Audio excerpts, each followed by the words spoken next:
Hello student, welcome to my YouTube channel. अब तक हमने जो पढ़ा है वो हमने पढ़ा है बैंकिंग एंड इंश्योरेंस के important questions and Indian economic development के। आज जो हम लोग पढ़ने जा रहे हैं, आज जो हम यहाँ पे आए हैं वीडियो के लिए, वो हम पढ़ने जा रहे हैं मैनेजमेंट अकाउंटिंग के इंपॉर्टेंट क्वेश्चन। मैनेजमेंट अकाउंटिंग, अब आप पूछेंगे कि सर मैनेजमेंट अकाउंटिंग तो सर श्रीदेव सुमन का भी है और एचएनबी का भी है, तो दोनों का पैटर्न सेम रहेगा, तो दोनों के सिलेबस भी तो सेम ही रहेंगे, कर तो दोनों बीकॉम ही रहे हैं। तो ये मैंने कॉमन टॉपिक इसलिए लिया है क्योंकि ये दोनों यूनिवर्सिटी में आता था। अब तक मेरे को श्रीदेव सुमन के बच्चों ने कहा है कि सर आप सिर्फ एचएनबी वालों के लिए बना रहे हो, हमारे लिए कुछ नहीं बना रहे हो। तो ये आप आज उनके लिए, श्रीदेव सुमन वाले ज्यादा प्रेफरेंस दे इस चीज को, ये उनके लिए ज्यादा है एज कम्पेयर टू एचएनबी। ठीक है, तो मैं किसी के साथ पार्शियल नहीं हूँ या कुछ नहीं है, ऐसा कुछ नहीं है। ठीक है, तो अब मैं बनाने जा रहा हूँ इस वीडियो को। अगर आप प्यार देंगे तो आपको नेक्स्ट वीडियो बड़ी जल्दी मिलेगी। ये मेरे को लास्ट वीडियो में मेरे को इतना नहीं लगा कि आप लोगों ने मेरे को ज्यादा अट्रैक्ट वो करा है, प्यार करा है। अदरवाइज मैं वीडियो बहुत जल्दी बनाने वाला था, मैं रोज वीडियो बनाने वाला था। इस चक्कर में आज नई डेट शीट आई है जो आपके एचएनबी की उससे रिलेटेड है। ठीक है, तो अब और उसकी तो आई गई है श्रीदेव सुमन की, 1 सितंबर से आपके एग्जाम है। तो अगर आपको वीडियो जल्दी जल्दी चाहिए तो प्यार दीजिए प्लीज। मेरे को लगता है कि वीडियो पसंद नहीं आ रही, तो इसलिए तो आप प्यार देंगे तो मैं वीडियो जल्दी जल्दी बनाऊंगा। ओके, तो वेट कीजिए, लास्ट तक देखना वीडियो, एक क्वेश्चन को अच्छे से समझना, क्योंकि क्वेश्चन घुमा के कहीं से भी पूछ सकते हैं। वैल्यू बेस्ड क्वेश्चन है तो मैं पूरा क्वेश्चन डिटेल में समझाऊंगा आप लोगों को, तो पूरी वीडियो के साथ देखना। ओके, तो स्टूडेंट हम शुरुआत करते हैं फर्स्ट क्वेश्चन से। तो फर्स्ट क्वेश्चन हमारा क्या कह रहा है कि फर्स्ट क्वेश्चन में हमारे से क्या कहा गया है कि in cash flow when a firm invest in fix assets and short term assets, fix assets and short term financial instruments resulting, जब कैश फ्लो में हम फिक्स एसेट्स में पैसा लगाएंगे, फिक्स एसेट्स में पैसा लगाएंगे या शॉर्ट टर्म फाइनेंशियल इन्वेस्टमेंट करेंगे, तो हम जब भी कुछ सामान खरीदते हैं तो हम क्या देते हैं। अगर आप रिकॉल करो अपने जो 11th क्लास में जर्नल एंट्री सीखी थी, तो उसमें आपने क्या करा था, जैसे आपने मशीनरी खरीदी, फिक्स एसेट्स मतलब कुछ भी हो सकता है, तो मैं मशीनरी का एग्जांपल लेता हूँ। तो आपने मशीनरी खरीदी, तो मशीनरी में क्या आएगा, machinery account debit to cash account. हम यहाँ पे बना रहे हैं कैश फ्लो, तो हमारा कैश क्या होगा, जाएगा, माइनस होगा, तो क्या होगा यहाँ पे decrease in cash. First question का आंसर है decrease in cash. Okay, second question पे आते हैं हम। सेकंड क्वेश्चन में क्या कहा गया है, a firm that issues stock and bond, जो फर्म स्टॉक और बॉन्ड रेज करती है, फंड वैल्यू को रेज करती है स्टॉक की और बॉन्ड्स की, तो उनका कैश फ्लो कैसा होता है। अगर आप एग्जांपल सुनिए, जैसे आपने किसी कंपनी के स्टॉक खरीदे, तो आपको उसकी जगह क्या देना पड़ेगा, कैश देना पड़ेगा। तो कंपनी ने क्या रिसीव करा, आपने दिए ना पैसे, आपने स्टॉक खरीदे, तो कंपनी के पास क्या आया, कैश आया। तो उनकी क्या एंट्री होगी, journal account debit to stock account, क्योंकि उन्होंने शेयर्स बेचे, अपने शेयर्स बेचे या बॉन्ड बेचे। तो इसका मतलब क्या है कि वो क्या होगा, फिर उस टाइम इंक्रीज होगी कैश की वैल्यू। आपको ये देखना है कि पैसा फर्म में आ रहा है या जा रहा है। ओके, थर्ड क्वेश्चन है the purchase value of assets over its serviceable life is categorised as, जब हमारी फिक्स एसेट्स की वैल्यू डिक्रीज होती है तो उसको हम डेप्रिसिएशन बोलते हैं। इन्होंने इसी क्वेश्चन को घुमा के बोल दिया। जब भी हमने जैसे कोई स्कूटी खरीदी या बाइक खरीदी, अगर हमने उसको खरीदा और अगर हमें उसे आज बेचना है, तो बेचने पे हमारे को उतने पैसे मिलेंगे, नहीं मिलेंगे ना। क्यों, क्योंकि उसकी वैल्यू डाउन हो जाएगी, और जो उसकी डाउन वैल्यू है उसको ही हम डेप्रिसिएशन बोलते हैं। तो वही क्वेश्चन है, the purchase value of assets over its serviceable life is categorised as, उसको क्या बोलते हैं जब उसकी वैल्यू गिरती है over the serviceable life, life जैसे चलती रहती है, तो उसको हम डेप्रिसिएशन बोलते हैं। समझ में। नेक्स्ट क्वेश्चन है हमारा, कैश फ्लो किसका एग्जांपल है, कैश फ्लो एग्जांपल है फाइनेंशियल एक्टिविटी में। कैश फ्लो कैसे एग्जांपल हो सकता है फाइनेंशियल एक्टिविटी में, तो परचेज ऑफ फिक्स एसेट्स, जब हम परचेज करते हैं किसी फिक्स एसेट्स को, तो क्या होता है, फाइनेंशियल है वो, फाइनेंशियल है ना, मतलब हमने फिक्स एसेट्स खरीदा, मतलब कहीं पे हमने क्या करा है, फिक्स एसेट्स को परचेज करा है, तो फाइनेंशियल चीज खरीदी है हमने। ठीक है, तो वो परचेज ऑफ फिक्स एसेट्स हमारा किसका एग्जांपल है, फाइनेंशियल एक्टिविटी का। जब भी हम कोई फिक्स एसेट्स खरीदेंगे तो फाइनेंशियल एक्टिविटी के अंदर आएगा। जब भी हम कोई इन्वेस्टिंग, नेक्स्ट क्वेश्चन है हमारा, cash flow example from investing activity. तो पहले मैं बता दूं 3 टाइप की एक्टिविटी होती है कैश फ्लो में, फाइनेंशियल, इन्वेस्टिंग एंड ऑपरेटिंग। तो जब भी हम फिक्स एसेट्स खरीदेंगे तो वो फाइनेंशियल के अंदर आएगी।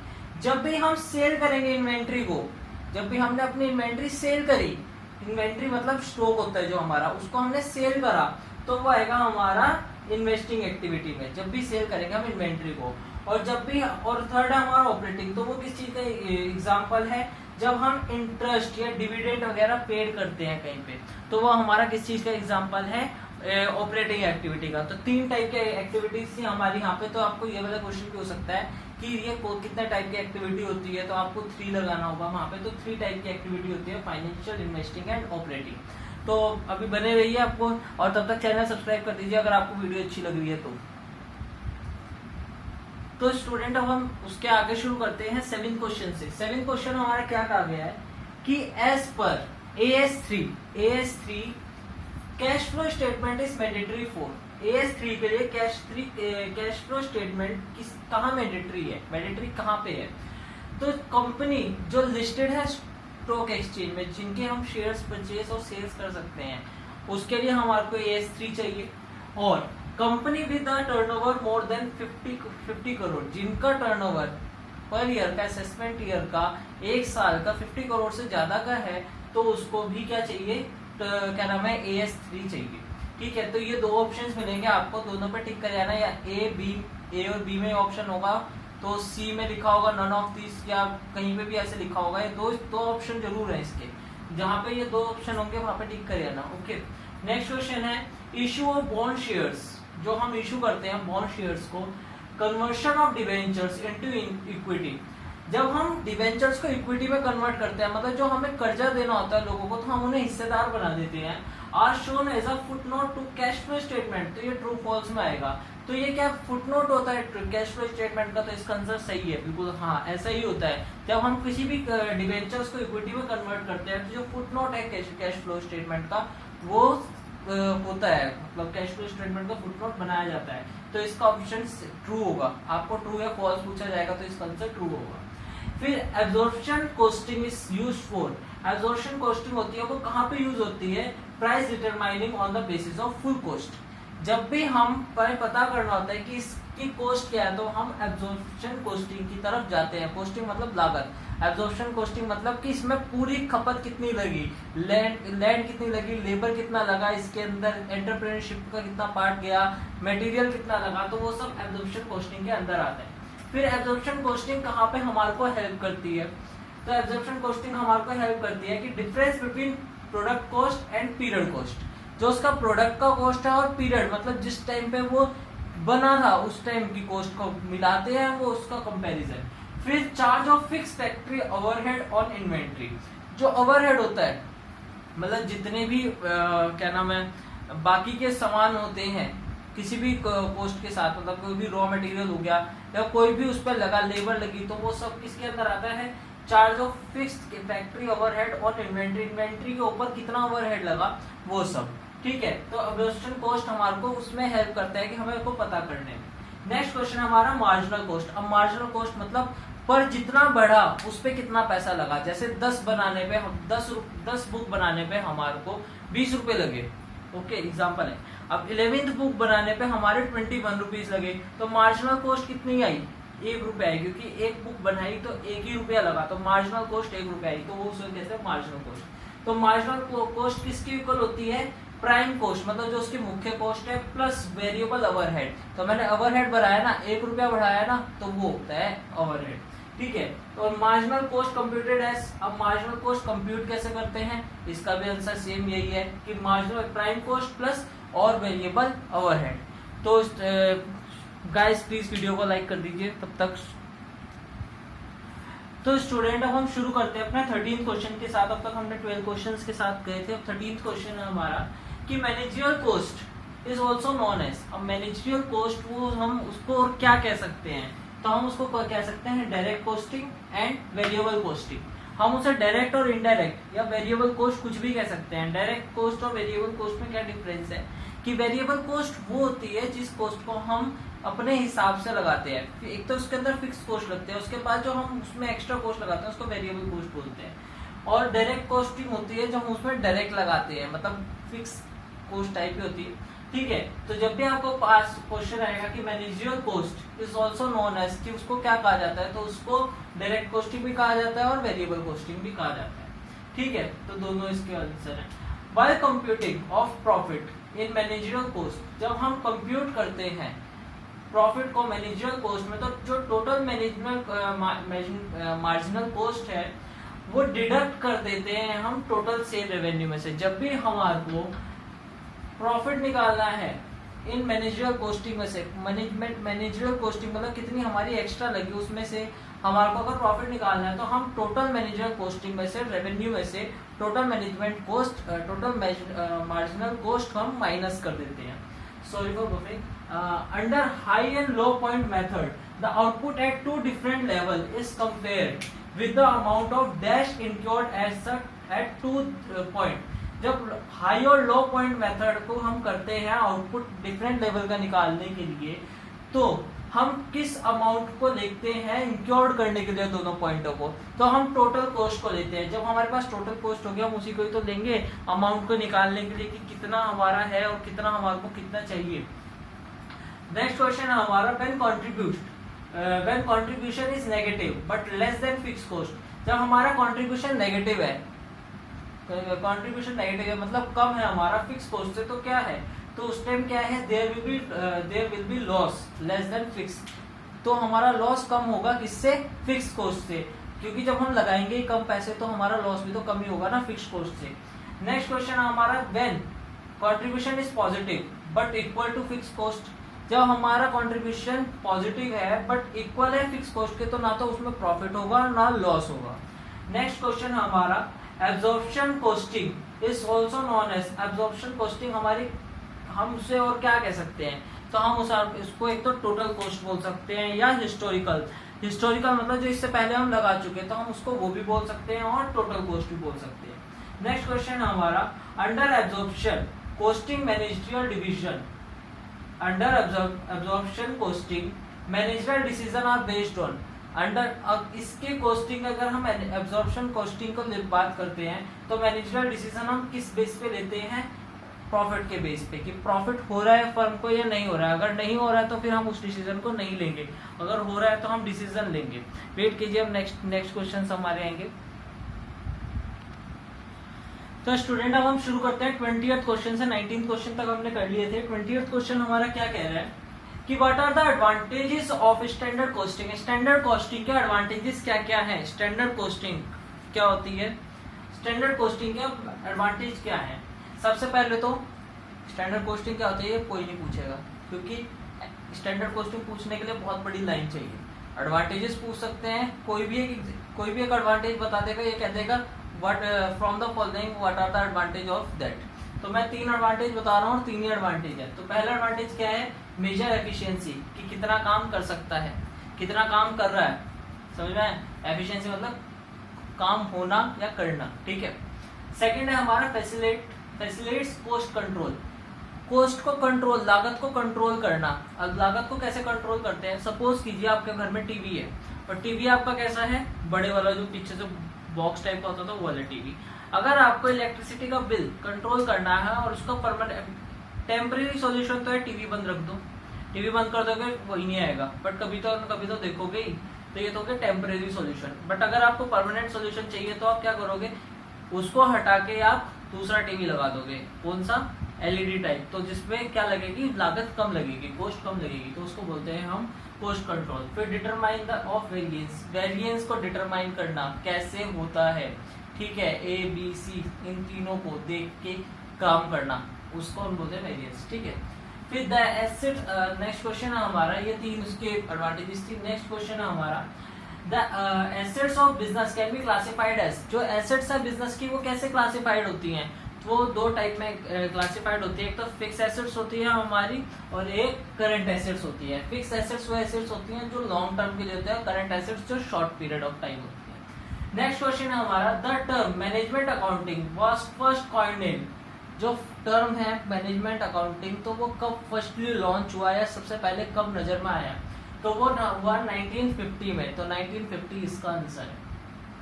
नेक्स्ट क्वेश्चन हमारा मैनेजमेंट अकाउंटिंग क्या है। मैनेजमेंट अकाउंटिंग एक सब्जेक्टिव है, वो सब्जेक्ट है, वो हम क्या नाम है, एक सब्जेक्ट है जिसको हम उसी के हिसाब से लेके चलते हैं, उसको पढ़ते हैं, फिर उसको हम बिजनेस में इम्प्लीमेंट करते हैं, तो वो एक सब्जेक्टिव है। आपके पास आएगा सब्जेक्टिव या ऑब्जेक्टिव, तो आप सब्जेक्टिव पे टिक करके आ जाना, ऑल ऑफ दिस मत कर देना, सब्जेक्टिव एज वंस। ठीक है, नेक्स्ट क्वेश्चन हमारा the use of management accounting is, जो हमारी यूज है मैनेजमेंट अकाउंटिंग का, तो ये क्या चीज है, ये एक ऑप्शनल है, ये हम चुन भी सकते हैं नहीं भी चुन सकते हैं, दिस अप टू अस कि हमें बिजनेस में इम्प्लीमेंट करना है या नहीं करना है, तो इसमें हम क्या कहेंगे, ऑप्शनल है ये।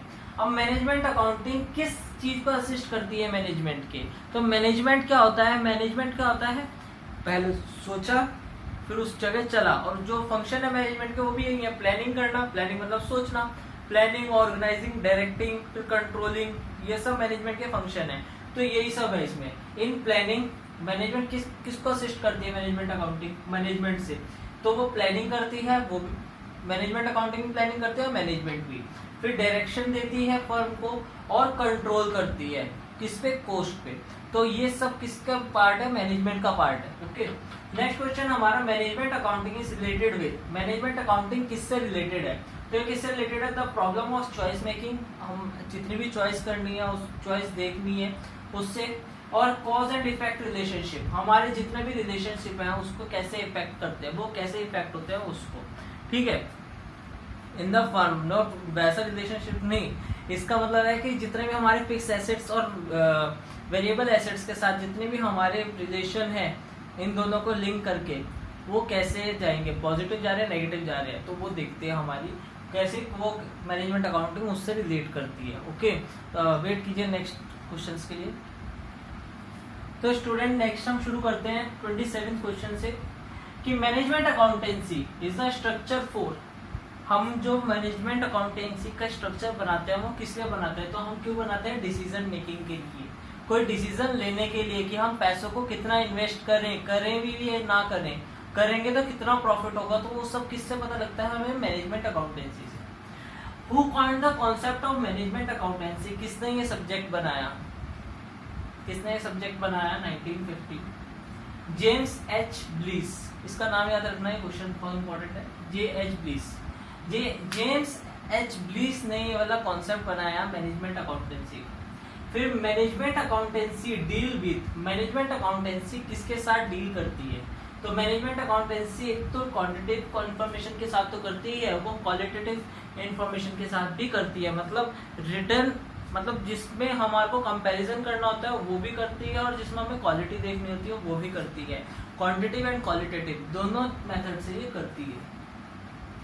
फिर हमारा नेक्स्ट क्वेश्चन है 30th क्वेश्चन आज का, the second term of horizontal analysis, जो सेकंड टर्म है हॉरिजॉन्टल एनालिसिस का, वो क्या है, एक तो डायनेमिक एनालिसिस है, इंटरफर्म एनालिसिस है, और टाइम सीरीज एनालिसिस है। हम हॉरिजॉन्टल एनालिसिस से क्या क्या देख सकते हैं, एक तो हम टाइम सीरीज एनालिसिस देख सकते हैं कि कितने टाइम में हमने कितना ग्रोथ करा। इंटरफर्म एनालिसिस मतलब एक, वो तो हमने बाहर से कंपैरिजन कर लिया, या इंटरफर्म में हमने कौन सा एम्प्लॉय कितना डेवलप कर रहा है या क्या कर रहा है, वो भी हम हॉरिजॉन्टल से देख सकते हैं। और डायनेमिक एनालिसिस मतलब पावरफुल एनालिसिस भी ये इसे कहा जा सकता है। फिर जो हमारा नेक्स्ट है कि वर्टिकल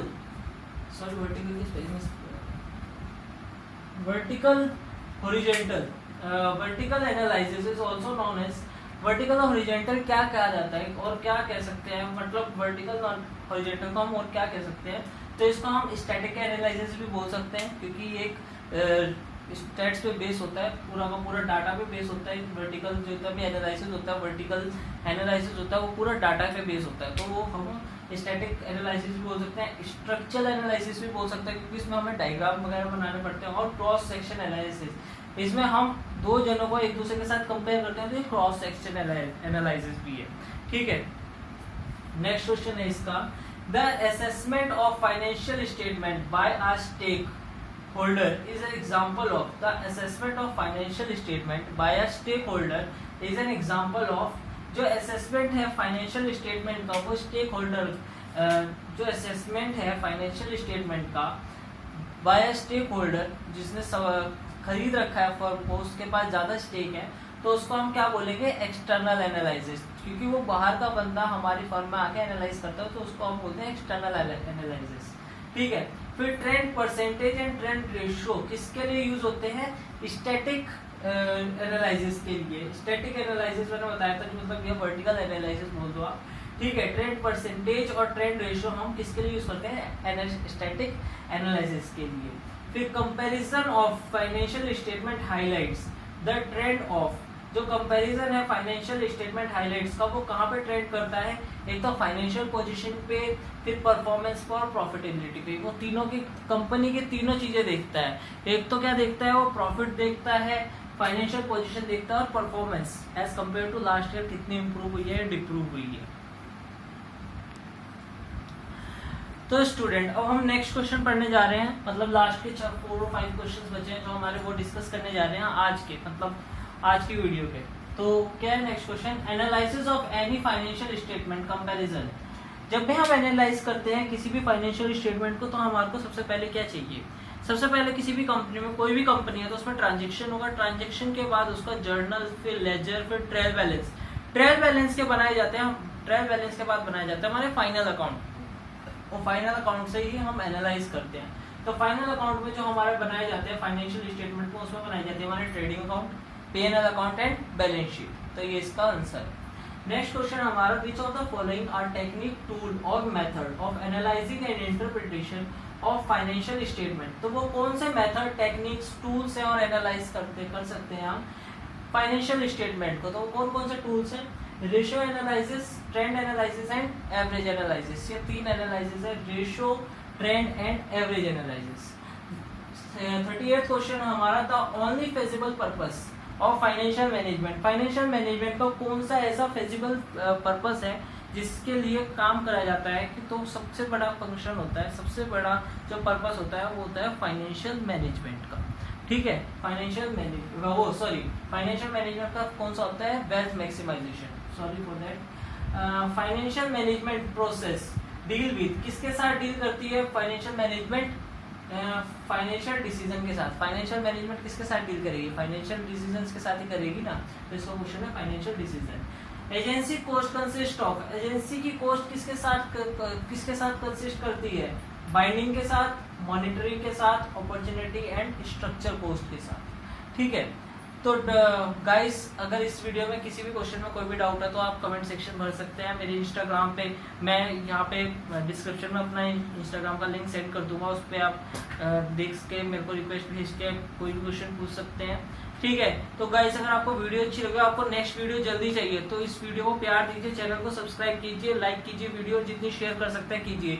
ये वीडियो आपका HNB और श्रीदेव सुमन दोनों में काम आने वाली है, क्योंकि मैनेजमेंट अकाउंटिंग दोनों के सब्जेक्ट दोनों के पास सेम है, सेम सब्जेक्ट है। जो मेरी नेक्स्ट वीडियो आएगी वो कल आ जाएगी। अगर आपने इस वीडियो का मतलब जैसे ही इस वीडियो को डलने के बाद मेरे अराउंड 170-175 सब्सक्राइबर हैं, जैसे ही इसके सब्सक्राइबर 200 हो जाते हैं तो मैं नेक्स्ट वीडियो अपनी अपलोड कर दूंगा उसी टाइम, मतलब उसी टाइम मैं अपनी तरफ से प्रॉमिस अपना पूरा करूंगा। आप देखते हैं आप अपना कितना प्रॉमिस पूरा करते हैं। मेरी वीडियो पे व्यूज तो आ रहे हैं बट लाइक अभी सब्सक्राइब नहीं आ पा रहे हैं, बट बच्चों की रिक्वेस्ट थी तो मैंने डाल दिया वीडियो। तो अब आप देखते हैं आप कितना सपोर्ट करते हैं। Thank you for watching this video.